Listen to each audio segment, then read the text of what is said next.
আসসালামু আলাইকুম ওয়া রাহমাতুল্লাহি ওয়া বারাকাতুহু। আল্লাহ তাআলা সূরা নিসার ৭৬ নম্বর আয়াতে বলেছেন,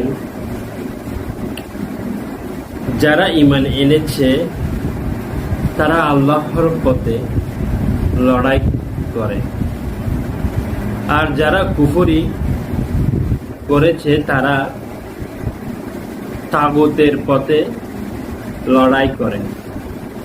তাই শয়তানের সাথীদের বিরুদ্ধে লড়াই চালিয়ে যাও। জেনে রাখো, শয়তানের চাল আসলেই বড়ই দুর্বল। আল্লাহ তাআলা কোরআনে বলে দিয়েছেন, শয়তানের চাল বড়ই দুর্বল, তাই ওদের সাথে লড়াই করে যান, ইনশাআল্লাহ সফল হবেন।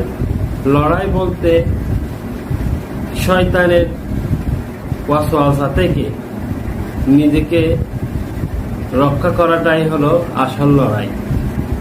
তাই আল্লাহ তাআলা সবাইকে